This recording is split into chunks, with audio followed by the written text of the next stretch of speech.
Bonjour à tous et bienvenue pour cette nouvelle vidéo. Aujourd'hui j'ai décidé de vous faire un petit update lecture parce qu'en août je peux dire que j'ai dévoré pas mal de livres. J'ai dû lire entre 15 et 20 livres. Tout ça parce que j'avais une semaine de vacances et je sais pas, j'avais vraiment envie de lire beaucoup et tout le temps. Du coup on va commencer tout de suite parce que je vais vous parler de 4 livres différents. Je vais commencer par vous parler de Forbidden de Tabitha Suzuma aux éditions Milady. Ensuite, je vous parlerai du tome 1 de la saga William Wenton, le casseur de code de Bobby Pierce aux éditions Pocket Jeunesse. Ensuite, je vous parlerai de Dernier été à Tokyo de Cecilia Viness aux éditions toujours Pocket Jeunesse. Ensuite, je vous parlerai du livre Les Lumières de Cape Cod aux éditions Belfond dans la collection Le Cercle des lecteurs Belfond, écrit par Béatrice Williams. Le premier livre dont je vais vous parler, c'est Forbidden de Bobby Pierce aux éditions Milady, que je remercie d'ailleurs pour l'envoi de cet e-book. Alors, je n'ai pas osé noter ce livre sur mon blog. Pourquoi? Parce que j'en suis ressortie avec un avis un petit peu mitigé. Il faut tout de suite poser les bases, cela parle d'inceste et si cela ne vous plaît pas, si cela ne vous attire pas, vous pouvez directement passer au livre suivant dans cette vidéo. Dans cette histoire, nous allons suivre Maya et Lokan qui sont deux adolescents qui vont devoir prendre en charge leur famille, c'est-à-dire qu'ils ont 3 petits frères et sœurs qui sont franchement petits, il y a vraiment 2 petits et leur père est totalement absent du roman, je suis pas sûre qu'on en parle à un moment donné. Et leur mère, elle préfère sortir dans les bars avec son nouveau petit copain et passer toute sa vie en fait chez celui-ci sans venir vraiment voir ses enfants. De toute façon, quand elle est à la maison, elle est totalement bourrée et elle ne sert strictement à rien à part embêter le monde.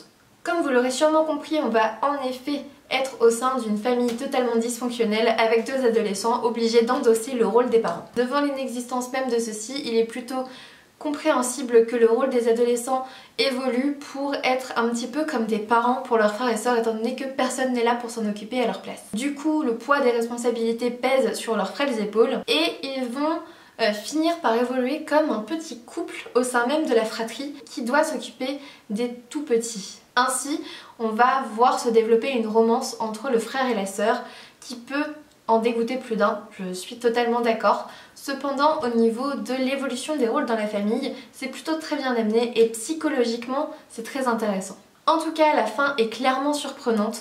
Le dénouement est franchement pas mal. En fait, on ne justifie absolument pas l'inceste, c'est sans cesse critiqué.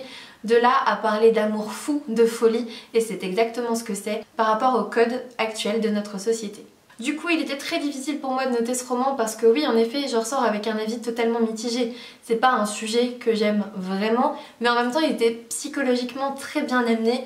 Du coup, j'ai passé quand même un bon moment de lecture et je le recommande à ceux que le sujet intéresse. Ensuite, je vais vous parler du tome 1 de la saga William Wenton, le casseur de code, écrit par Bobby Pierce aux éditions Pocket Jeunesse. C'est un livre qui est sorti lors de cette rentrée littéraire, donc fin août, et j'avais vraiment envie de le découvrir. Dans cette histoire, nous allons suivre le jeune William qui se cache en Norvège avec ses parents depuis la disparition de son grand-père. Il ne sait rien de plus que ça sur les raisons qui ont motivé ses parents à venir se cacher dans un pays aussi froid. William est un enfant très intelligent, il arrive à décrypter chaque code, chaque chose qui lui est présentée avec son esprit très logique.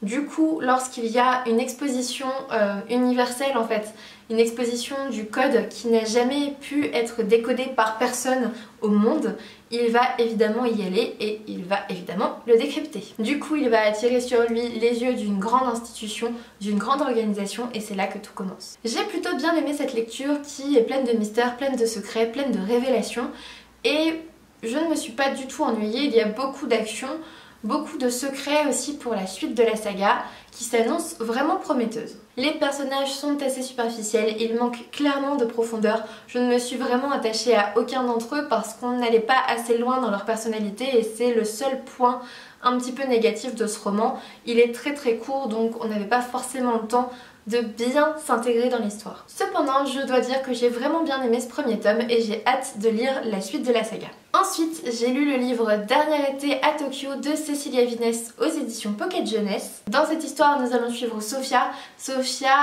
qui ne va plus rester qu'une semaine à Tokyo. En effet, elle déménage à la fin de la semaine pour retourner dans le New Jersey avec sa mère et sa sœur. Lors de cette semaine, le jeune Jamie, avec lequel elle avait un passé assez tumultueux, va revenir de son pensionnat Et voilà, elles vont avoir une semaine pour s'expliquer, pour se retrouver, et puis il va se passer pas mal d'autres choses. Je dois avouer que ce livre était plutôt une bonne lecture, c'était une bonne lecture estivale, j'ai bien fait de le lire pendant cet été, et puis franchement, le background de Tokyo était génial. Les descriptions de Tokyo sont franchement sympathiques, on avait presque l'impression d'y être, et j'avais vraiment l'impression d'être en train de voyager au Japon.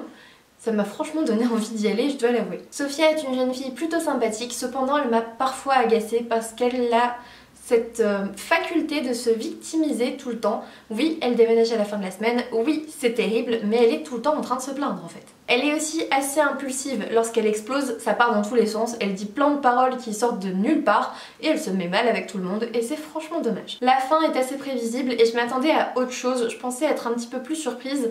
Là, je l'ai trouvée un petit peu triste, même si elle était plutôt jolie quand même.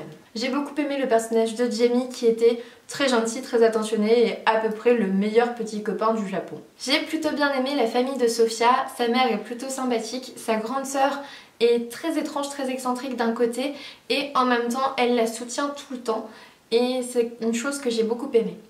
En résumé, c'est un livre que vous devriez découvrir cette année avant la fin de l'été, c'est-à-dire avant le 22 septembre pour être encore dans le thème avec la bonne chaleur et puis l'envie de voyager au Japon. Et moi, je vous le recommande en tout cas si jamais le résumé vous attire. Enfin, le dernier roman dont je vais vous parler est un livre que j'ai vraiment dévoré. Il s'agit du récit Les Lumières de Cape Cod de Béatrice Williams aux éditions Belfond. Ce que j'ai beaucoup aimé dans ce livre, c'est qu'on a pu échanger avec beaucoup de lecteurs et avec l'auteur à la fin le dimanche 27 août lors du book club du Cercle des lecteurs Belfond. Je dois avouer que c'était une expérience très enrichissante et j'ai vraiment adoré en parler avec l'auteur. Dans cette histoire, nous allons suivre une jeune femme qui s'appelle Tini, qui est mariée avec un grand politicien ambitieux qui est Frank Hardcastle.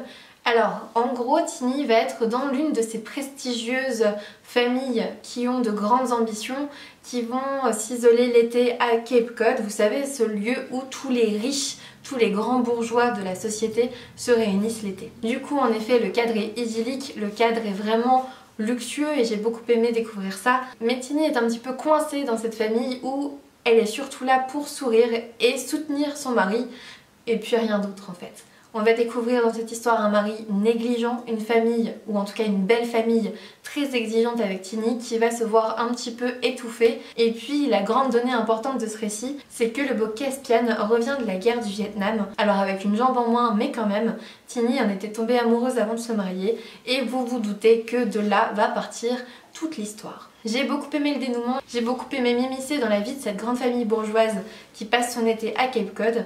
L'histoire est pleine de mystères, pleine de secrets de famille, donc il y a pas mal de révélations. On sait que quand on est immiscé dans une grande famille bourgeoise, il va y avoir plein d'hypocrisie, plein de secrets de famille dévoilés et c'est vraiment ce que je recherchais en lisant ce livre. L'histoire se déroule lors de 2 années différentes, en 1964 avant le mariage de Tini et en 1966 alors qu'elle est mariée.